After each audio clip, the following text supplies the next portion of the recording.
Bonjour à tous, dans la vidéo d'aujourd'hui, je vous propose de voir ce qu'on peut justement voir dans le ciel de septembre. Et donc, ça sera essentiellement tourné vers les objets qu'on peut voir à cette période de l'année. Et je ne vais pas parler donc du coup des passages notamment des planètes, car le but du jeu, c'est que cette vidéo soit valable pour tous les mois de septembre, celui de 2022, mais aussi dans le futur, les prochains mois de septembre, en voyant vraiment les objets qu'on retrouve à quasiment la même place année après année. Et donc, on va commencer à voir un petit peu par rapport au ciel. Là, que je suis positionné sur la ville de Digne.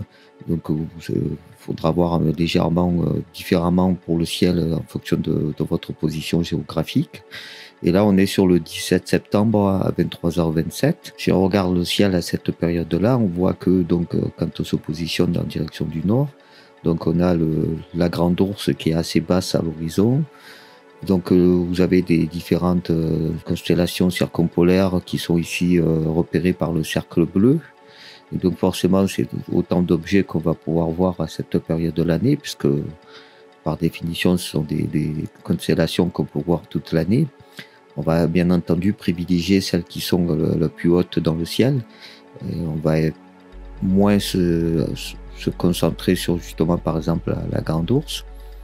Et donc on peut voir ici que en direction du zénith, on va retrouver le cygne, on va retrouver la lyre, on va retrouver Céphée, on va retrouver Cassiopée, on va retrouver le haut du dragon, on va retrouver Pégase, on va retrouver quelques constellations comme ça et on va voir quels sont les objets les plus intéressants à voir à cette période de l'année.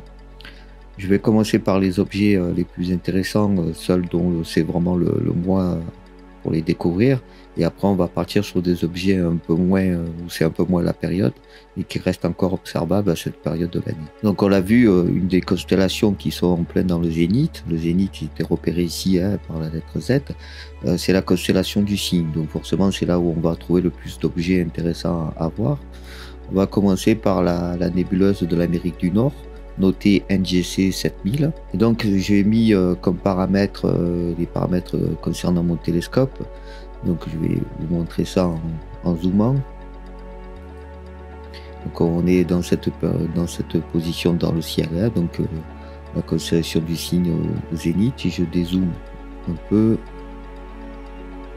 on voit ici le rectangle rouge. Alors, il n'est pas très bien défini ici puisque la nébuleuse en dessous, la nébuleuse de l'Amérique du Nord est très dans le rouge. Donc on a une caméra ZWO 294 pour imager, donc avec un capteur de format 4/3 et un télescope, mon télescope qui est le 150-750 Skywatcher, donc qui me permettra de voir cette partie-là représentée par le rectangle rouge. Et donc on voit tout de suite que la nébuleuse de l'Amérique du Nord, elle rentre pas forcément dans le cadre. Il va falloir choisir quelle partie on veut voir, ou alors faire de la composition en prenant des prises de vue, plusieurs prises de vue différentes pour rassembler après, qui est un peu compliqué et qui réclamera forcément beaucoup plus de temps de prise de vue. Donc la nébuleuse de l'Amérique du Nord, de magnitude apparente 4, donc c'est plutôt lumineux. Et donc c'est une nébuleuse en émission qui est située à 1890 années-lumière et qui a une taille de 48,9 années-lumière. Donc on voit que c'est vraiment trop grand pour le 150, 750. Vous pouvez faire ça avec du plus grand champ. Ce sera peut-être plus intéressant puisqu'on voit que la zone est en plus très fournie en nébuleuse, et donc ça peut être intéressant de s'attaquer à cette partie du ciel en grand champ. Donc toujours dans le Cygne, puisque c'est là où on aura le plus d'objets à voir et le plus intéressant à cette période, on va aller vers la nébuleuse du Pélican, qui est juste à côté. Donc on voit que cette nébuleuse du Pélican est intéressante, puisque là on commence à être un peu plus dans le cadre de notre 150-750 Skywatcher.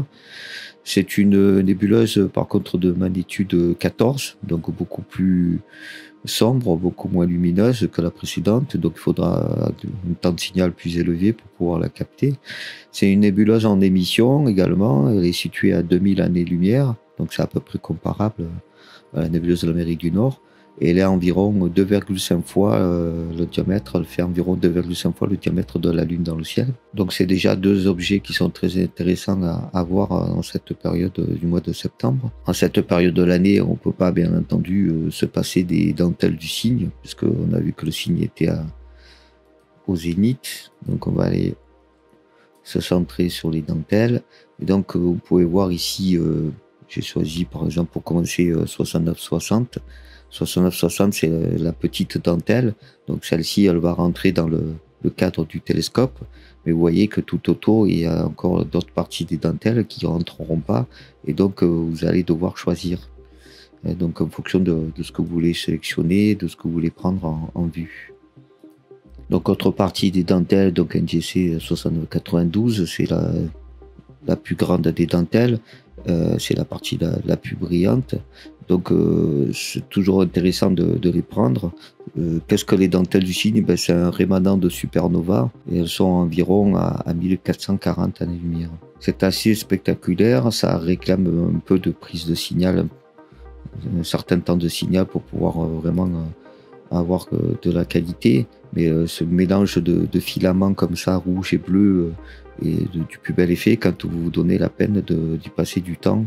Alors comme ça va pas rentrer dans votre télescope, soit au grand champ, soit encore une fois une capture en mosaïque pour pouvoir prendre plusieurs endroits du ciel et pouvoir le reconstituer, mais ça va vous réclamer autant de signal que nécessaire. On rappelle, on est toujours dans le cygne, hein, donc avec l'étoile la plus brillante du cygne des Nèbres qui forme la queue du cygne. Alors toujours dans le cygne, on va aller voir NGC 6888, la nébuleuse du Croissant. Donc là on est en plein dans le cygne, et si on fait la vue télescope, on va voir qu'effectivement, on voit tout de suite pourquoi ça porte ce nom-là, hein. Ça forme un croissant. Et donc là, on est déjà dans un objet plus intéressant par rapport au fait qu'il rentre bien dans le cadre. Il remplit pas tout à fait le cadre non plus, effectivement, au 750, mais quand même, c'est intéressant. Vous allez quand même pouvoir avoir une bonne partie du ciel. Surtout que là, c'est la vue comme ça qui est une vue simplifiée dans Stellarium. Mais vous avez bien entendu les étoiles qui vont manquer ici. Ce sera quand même assez complet parce que quand on est dans le cygne comme ça, on est en pleine voie lactée. Donc c'est une zone avec énormément d'étoiles. La nébuleuse du Croissant a une magnitude de 7,4, donc ça reste tout à fait observable dans un télescope avec un miroir raisonnable. C'est une nébuleuse en émission également, et elle est à environ 5000 années-lumière. Alors d'où vient cette nébuleuse du Croissant? C'est ce qu'on appelle une nébuleuse née d'une étoile Wolf-Rayet. En fait, c'est les vents émanant de cette étoile Wolf-Rayet qui va faire cette nébuleuse.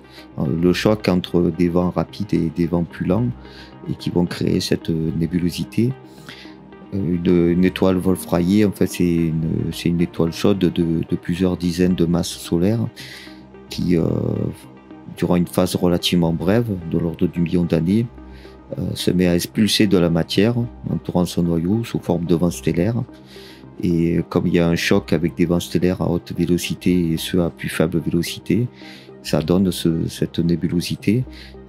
Ça va durer un temps court parce cette étoile va exploser en supernova. Pour finir avec le cygne, on va aller voir IC 5146, la nébuleuse du Cocon. Donc on est toujours dans le cygne. Et si je fais la vue rapprochée avec le télescope, on voit un petit peu ce que ça donne. Donc c'est pas mal comme objet également.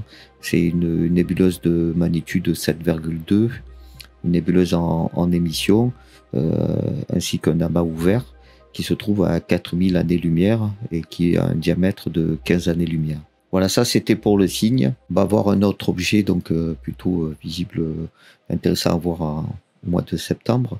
On va voir M27, la nébuleuse de l'Altaire, qui se trouve dans le Petit Renard. Donc on voit qu'on est toujours dans cette portion du ciel.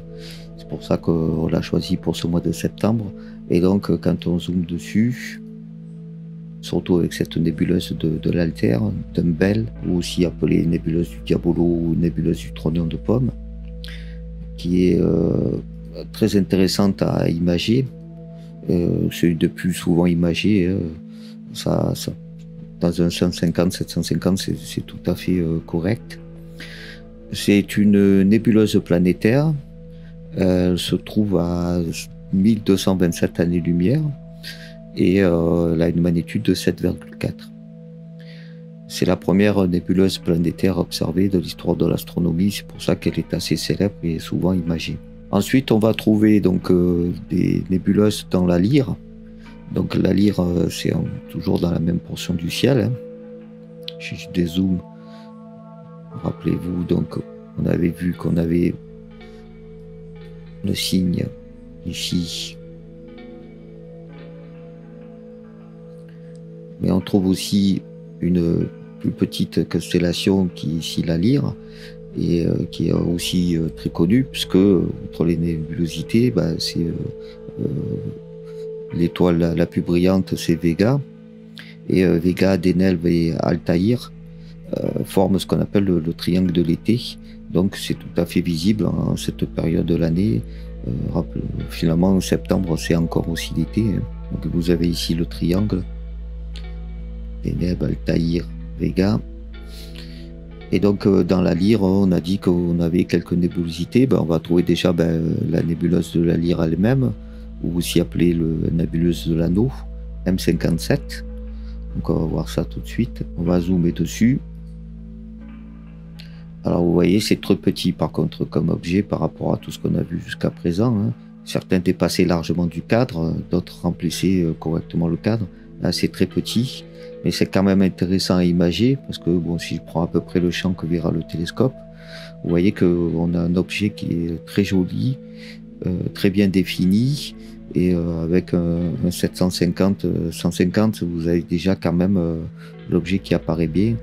Si vous sélectionnez en plus, vous avez une Barlow par exemple, vous allez avoir la possibilité de l'avoir encore en meilleure définition. Ça peut être intéressant à imager avec une Barlow x2 pour commencer.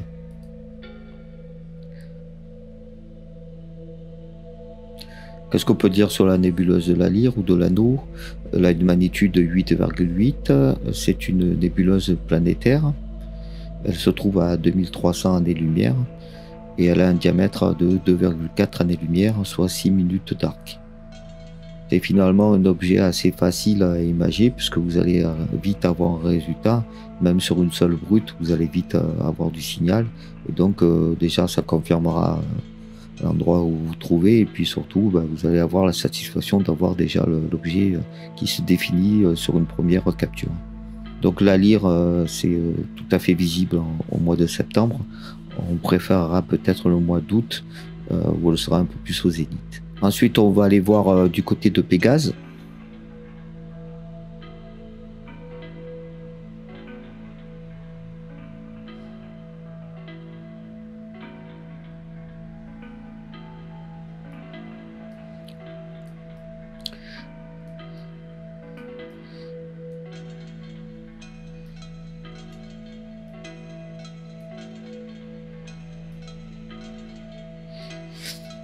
Donc jusqu'à présent, on a vu le cygne, la Lyre et le petit renard.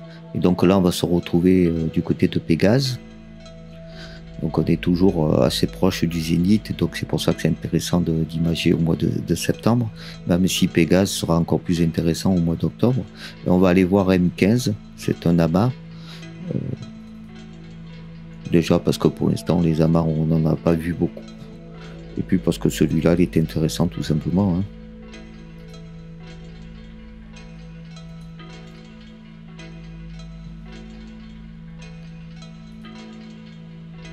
Donc on va zoomer dessus.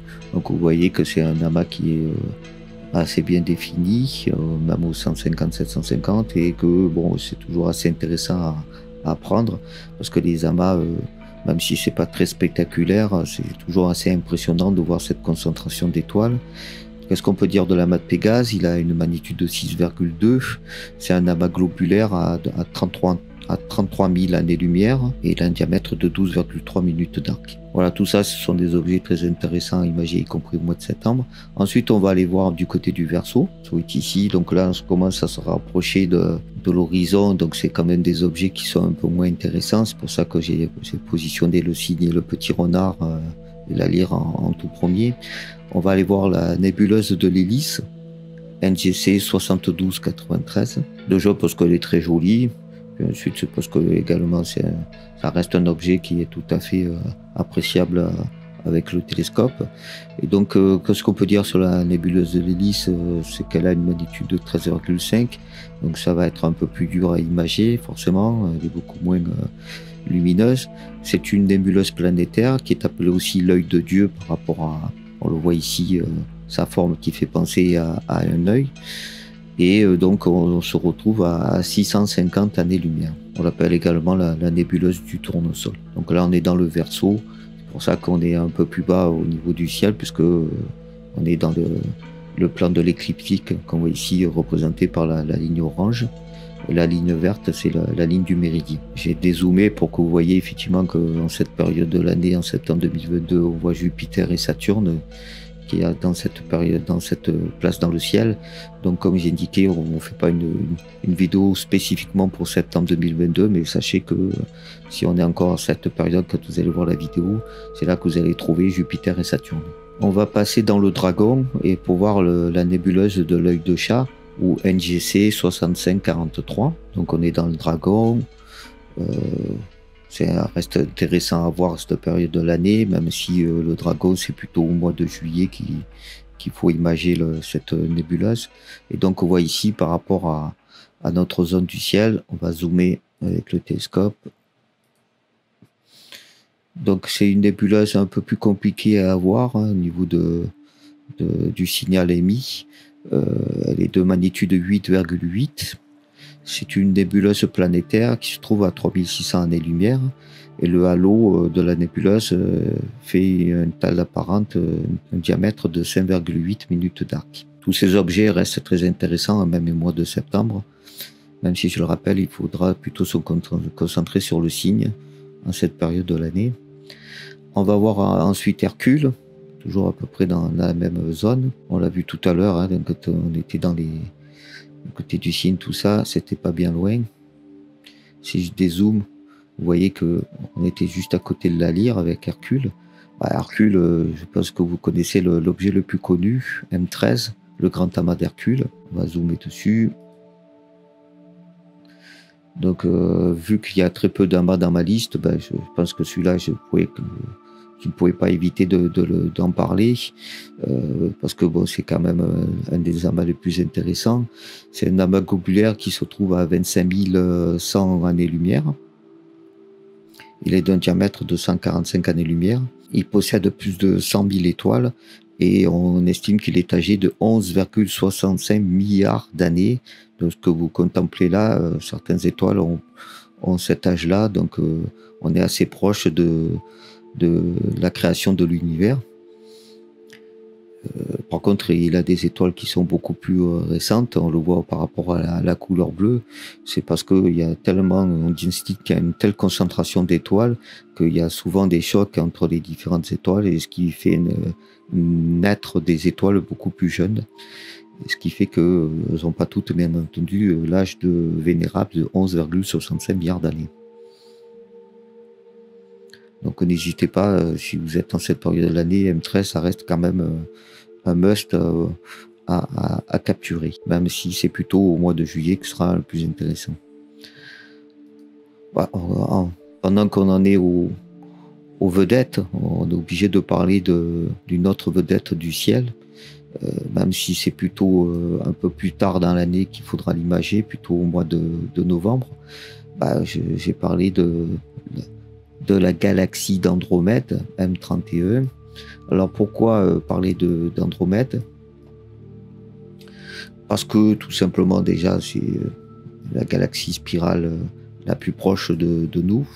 Et puis bon, parce que elle est toujours très intéressante à imager, même si elle est plus compliqué que ce qu'on peut penser, parce que c'est une galaxie qui est visible à l'œil nu, donc on peut penser que ça va être facile de prendre en capture, mais c'est pas si évident que ça, parce qu'il faut éviter de cramer le cœur, et c'est pas évident d'avoir les différents bras spirales.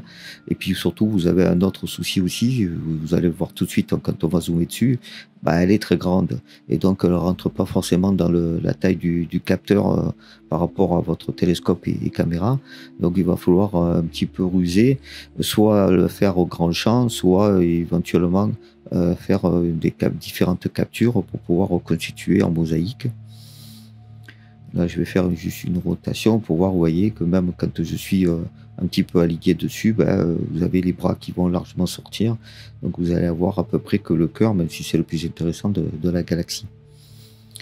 Et puis vous n'allez pas avoir des galaxies un peu satellites qui sont autour. Vous allez avoir M32, mais vous n'allez pas avoir M110. C'est un peu dommage. Donc, soit vous prenez un peu plus grand champ, soit vous faites de la capture multiple. Pour M31, elle a une magnitude de 3,4, ce qui explique qu'on peut la voir à l'œil nu.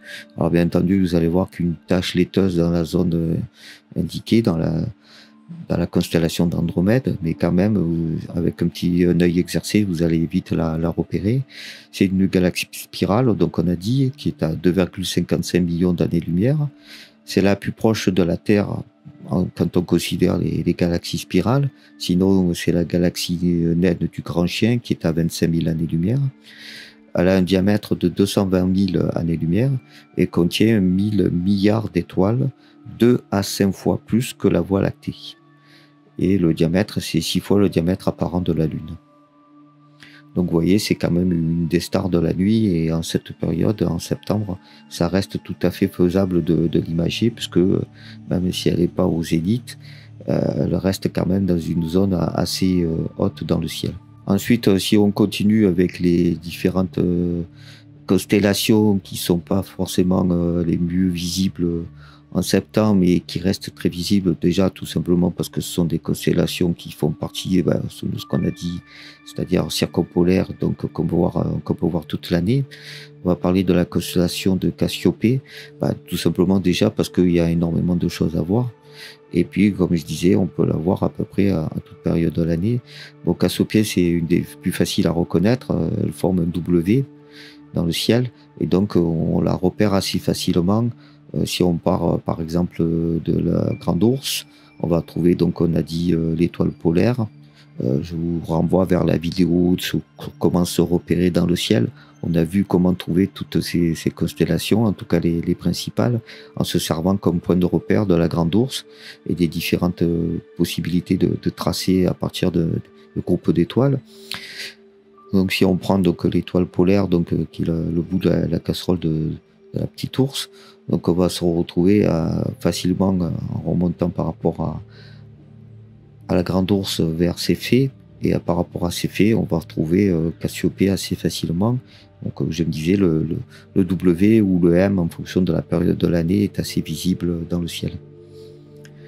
Donc on va commencer par la nébuleuse du Cœur, IC 1805. On va zoomer dessus.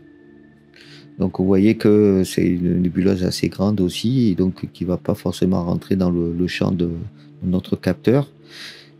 Vous pouvez après faire le choix quand même de l'imager, parce que ça va remplir vraiment le cadre. Donc c'est une nébuleuse de magnitude 6, magnitude apparente 6. C'est une nébuleuse en émission qui est à 6500 années-lumière et qui fait 60 minutes d'arc, ou 200 années-lumière pour sa taille. Donc c'est pour ça que ça rentre pas dans notre capteur ici. Juste à côté, vous allez trouver la nébuleuse de la tête de poisson, IC 1795. Elle, par contre, va pleinement rentrer dans le champ. Donc, vous vous retrouvez avec une nébuleuse en émission à 6000 années-lumière, de magnitude 7, et à 20 minutes d'arc, 70 années-lumière de taille.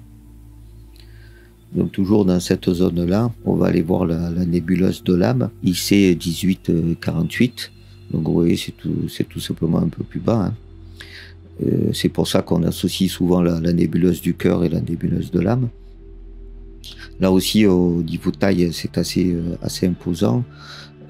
C'est une nébuleuse en émission et un amas ouvert. Et elle a une magnitude de 6. Ensuite, on va voir se diriger vers la nébuleuse Pacman, NGC 281. On est toujours dans Cassiopée, vous voyez, en plein dedans là. Et si on zoome, on va se retrouver donc avec la nébuleuse Pacman qui porte son nom là. Vous devinez pourquoi? Parce que ça fait penser à un Pac-Man. Donc on est à une magnitude de 7. C'est une nébuleuse en émission avec de l'hydrogène ionisé. Est à 10 000 années-lumière de nous et est à un diamètre de 100 années-lumière. Ça rentre pleinement dans le champ, ça peut être très intéressant. Même en cette période de l'année, même si je le répète, Cassiopée, c'est plutôt en fin d'année, vers le mois de novembre, que ce sera plus intéressant. Ensuite, on va continuer avec Cassiopée et la nébuleuse de la Bulle, NGC 7635. Donc, vous voyez, on est à la limite de la constellation de Cassiopée de Céphée. Et donc, quand on zoome dessus, on va se retrouver avec cette nébuleuse qui est déjà un peu plus compliquée à avoir. Au niveau du signal, c'est très difficile. Ça peut être aussi un objet un petit peu défi pour arriver justement à avoir cette nébulosité et cette bulle. Ça peut être, comme je disais, un objet un peu piège, mais ça peut être intéressant de s'y attaquer. Il a une magnitude de 8,5. C'est une nébuleuse en émission hydrogène ionisé, comme Pac-Man, et c'est de diamètre de 10 années-lumière. Donc on voit par rapport à Pac-Man qui faisait 100 années-lumière, que là c'est l'objet 10 fois plus petit. Et donc il se trouve à 11 300 années-lumière de nous. On va finir Cassiopée avec un amas, histoire de dire que je déteste pas les amas, même il y en a très peu dans cette sélection, avec M52 et l'amas sel et poivre. Donc on est un poil plus bas que tout à l'heure, que la nébuleuse de la Bulle. Toujours un petit peu la limite entre Céphée et Cassiopée. Donc c'est l'amas sel et poivre, c'est un amas ouvert, M52, et si on zoome un peu dessus, on va voir que on se retrouve. Alors vous voyez, c'est un peu très intéressant d'avoir dans le cadre à la fois la nébuleuse de la Bulle et l'amas de sel et poivre. Si vous avez un 150-750, c'est intéressant d'avoir les deux sur l'image. Et donc on a une magnitude apparente de 7,3, et comme j'ai dit, c'est un amas ouvert. Voilà, on a fini avec Cassiopée, donc plutôt, on a dit au mois de novembre, toujours plutôt au mois de novembre, mais comme c'est circumpolaire, on peut le voir toute l'année.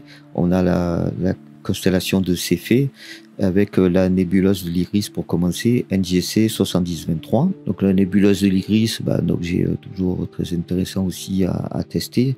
Là, on est plus dans le côté sombre, ça peut être aussi ça qui est intéressant. Donc on va se retrouver, donc, si vous voulez voir la zone du ciel, donc on a dit c'est dans Céphée. On est un peu plus bas par rapport au zénith, mais ça reste quand même très intéressant à cette période. La nébuleuse de l'Iris, c'est une nébuleuse par réflexion. On a vu essentiellement pour l'instant des nébuleuses par émission. Là, celle-là, c'est par réflexion.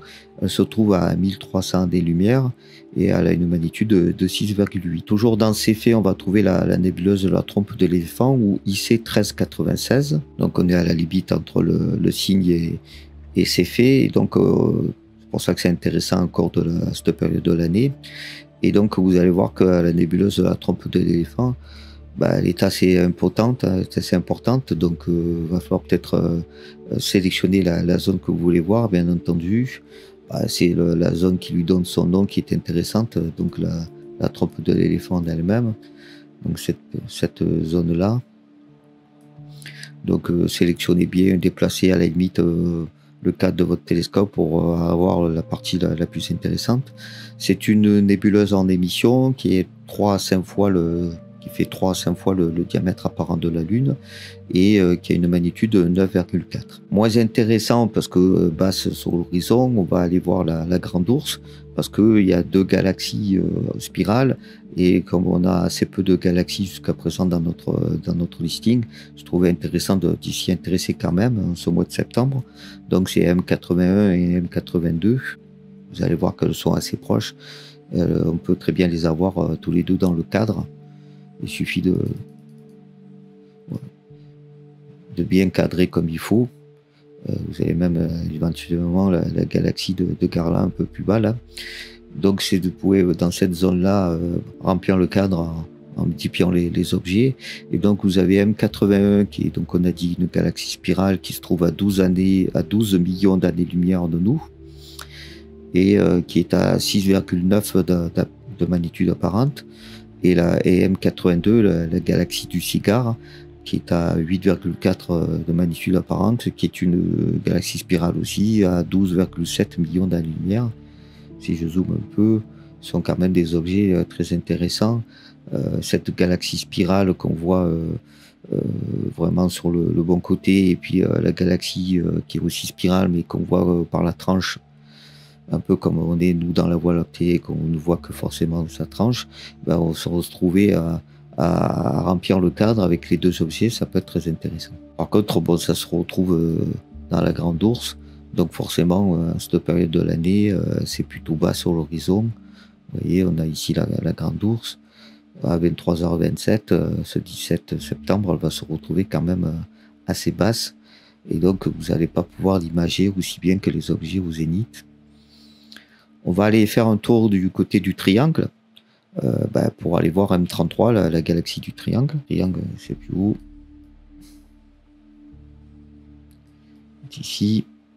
Hop.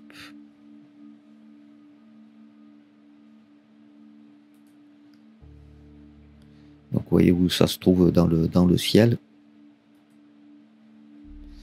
Donc, c'est intéressant parce que c'est une galaxie spirale et on n'en a pas vu beaucoup jusqu'à présent. Donc, de magnitude 6,3, c'est assez intéressant à essayer d'imager. C'est la meilleure période, ça reste en fin d'année, vers le mois de décembre. Mais bon, vous avez déjà quand même ici une bonne période pour pouvoir s'y attaquer.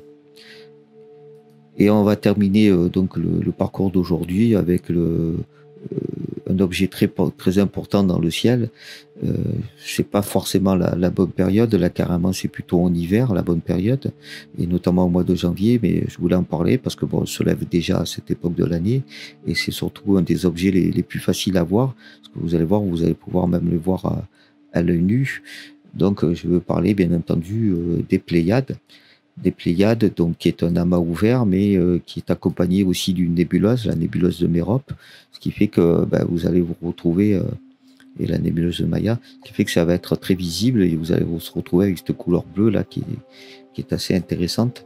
Vous voyez que dans le cadre de mon 150-750, ça commence à être un peu compliqué d'avoir toutes les étoiles dedans, mais où ça va à peu près être le bon choix de télescope pour cet objet.